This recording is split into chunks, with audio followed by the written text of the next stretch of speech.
Siapa yang berani menjawab saya mazhab Syafi'i? Tahukah penjenengan mana yang mazhab Syafi'i atau mazhab Hanafi? Jadi sesungguhnya lah orang yang fanatik mazhab itu memberati diri sendiri. Ustadz sering menjelaskan tentang mazhab 4. Ini boleh, itu tidak boleh. Kami jadi bingung. Sebenarnya mazhab kami ini apa? Apa boleh mencampur mazhab? Kok ya wis ya. Tapi baiklah, tetap saya hargai semua pertanyaan karena ini adalah untuk memudahkan panjenengan semuanya dalam melaksanakan ajaran agama. Baik, panjenengan ini kalau ditanya mazhabnya apa bisa menjawab?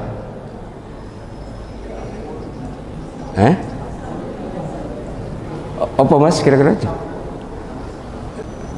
Siapa yang berani menjawab saya mazhab Syafi'i? Tahukah penjenengan mana yang mazhab Syafi'i atau mazhab Hanafi? Jadi sesungguhnya lah orang yang fanatik mazhab itu memberati diri sendiri. Karena ya sungguh mazhab itu sangat luas dan itu adalah ijtihad para ulama terdahulu yang soleh dan sahih. Dan saya sudah ada sekitar 50 tahun, sejak tahun 83 saya mengajar perbandingan mazhab. 83 atau saya bilang 83, terus saya berapa tahun itu? Iya, pinten? 41 tahun. Jadi itu pun tidak tuntas ya, belum tuntas semua mazhab enggak. Tapi saya hanya ingin menegaskan pada panjenengan bahwa Islam itu mudah. Jujur memang waktu saya menulis disertasi dulu, saya mendapatkan tugas dari seorang profesor, dipaksa harus membahas masalah campur mazhab, namanya talfiq, mencampur mazhab. Dan itu pembahasan yang terberat yang saya rasakan ketika menulis disertasi, sebab semua pesantren yang saya datangi menjawab tidak boleh. Tetapi saya tanya mengapa, tidak bisa menjawab. Mengapanya itu ya pokoknya gak oleh gitu. Ya tidak boleh, itu tidak baik. Jadi saya yakin panjenengan yang berinteraksi dengan kalangan pesantren mesti akan jawabannya mesti tidak boleh nyampur mazhab itu. Oke, kita hargai, kita hormati orangnya. Tetapi saya dalam disertasi karya tertinggi, karya ilmiah tertinggi itu saya mencari jawaban yang pasti tentang mencampur mazhab ini,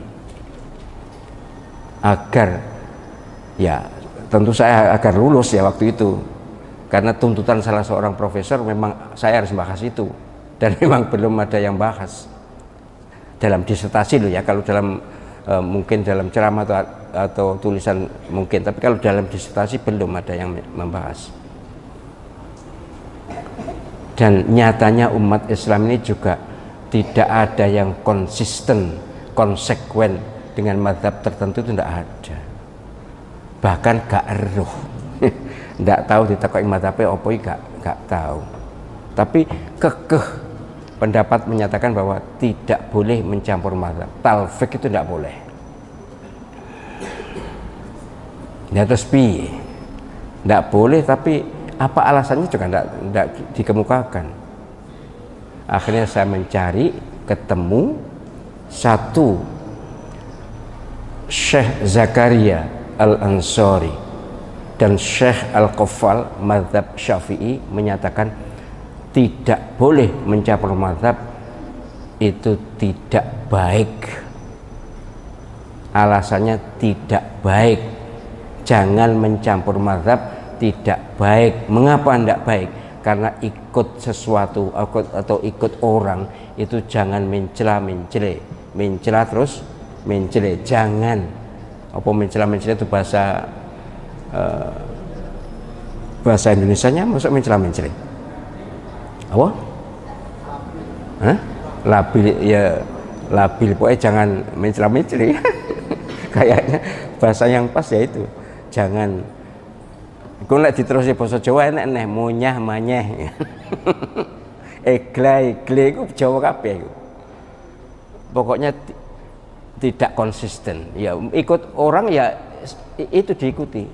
Tapi ternyata bukan tidak boleh, tapi tidak baik. Kalau tidak baik itu bukan hukum fikih, tapi tasawuf itu. Nah, hukum fikih itu boleh tidak. Intinya jangan itu ternyata jangan karena tidak baik. Bagus, oke. Itu pendapat dan bukan Imam Syafi'i sendiri, tapi pengikut Imam Syafi'i dalam rangka mengamankan ya umat supaya tidak mencela tadi, supaya tidak tidak labil. Yes. Terus saya lacak lagi, ternyata dalam mazhab Maliki ada Syekh Al-Qarafi namanya. Syekh Al-Qarafi ini berpendapat mirip Syekh Al-Qafal dan Syekh Al-Ansari, menyatakan bahwa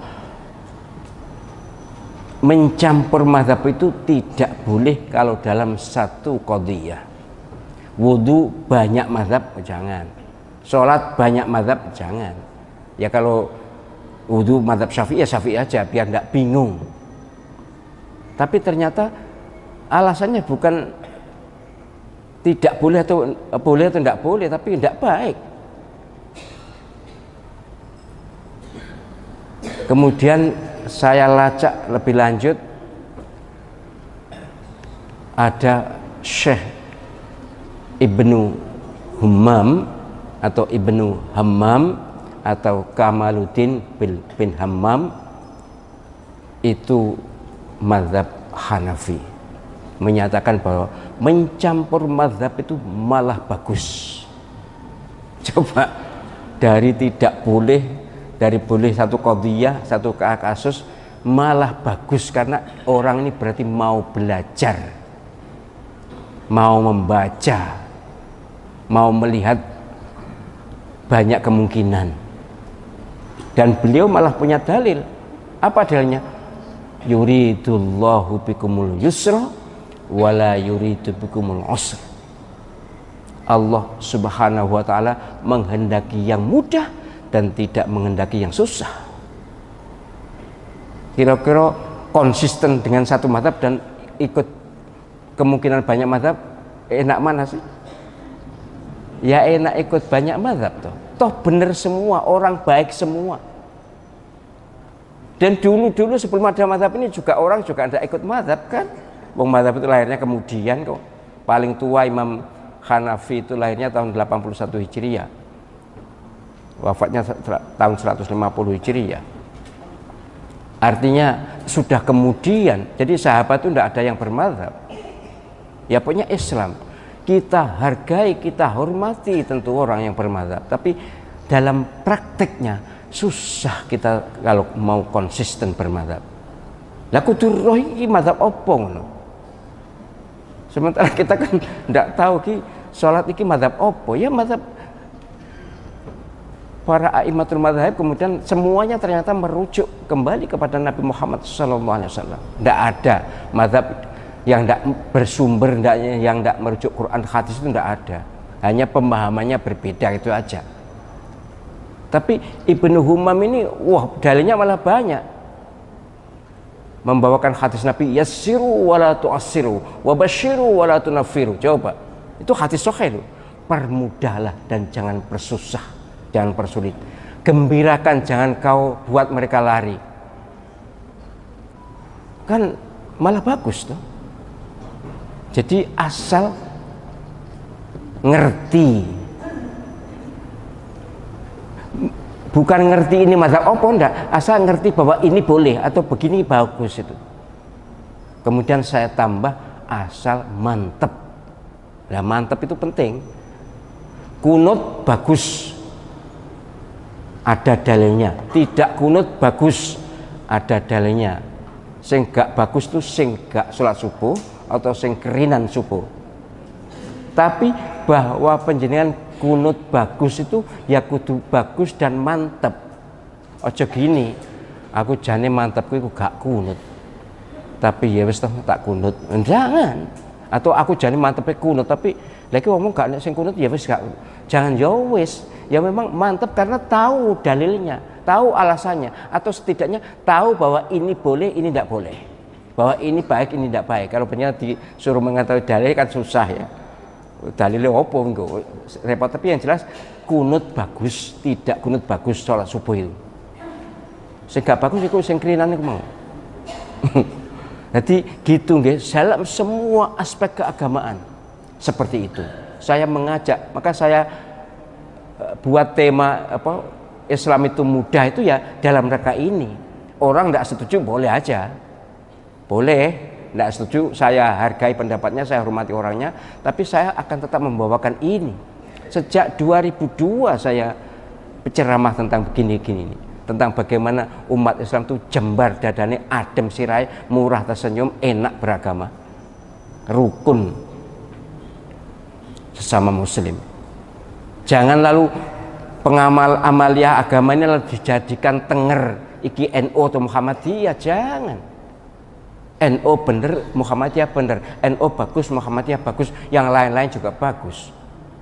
Karena semuanya bersumber dari Nabi SAW melalui sekian generasi memang. Ya umpama waktunya panjang saya jelaskan satu aja modelnya itu, tapi tidak usah lah ya timbang dawa-dawa, tapi intinya gitu ya. Kalau saya menerangkan mazhab itu supaya penjenengan luas wawasannya, penjenengan mantep sing di monggo aja gitu ya. Apalagi kalau di sini ya nggak usah susah, mantepnya melok guru nih kan gitu kan, guru ini sopo ya penjenengan. Intinya gitu, enak kok jadi penjenengan itu enak. Jadi aku sih rada angel itu kan, tanggung jawabnya di saya kalau ini. Ya jane kadang-kadang mikir saya juga, lapo mbiyen ceramah itu. Tapi lah nek enak sing ceramah terus piye ta? Mosok terus kabeh dadi pendengar lah sing ditungokne sapa kan gitu ya. Ya sudahlah. Moga-moga kalau ada yang salah Allah SWT mengampuni. Amin.